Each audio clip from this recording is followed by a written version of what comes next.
आप सुन रहे हैं एजी एंटरटेनमेंट की धमाकेदार प्रस्तुति। पांडव म्यूजिक क्यों बज गया रे?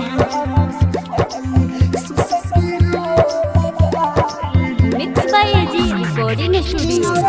कंचन इब्राहिमपुर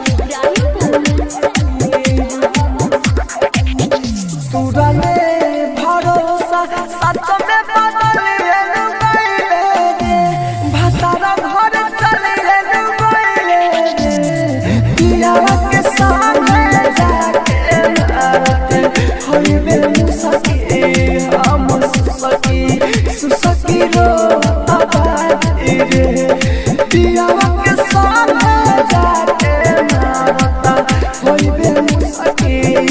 हम सुसकी रो आबादी रे तुरले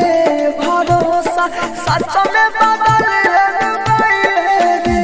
भतारा घर चलिए गइले रे पिया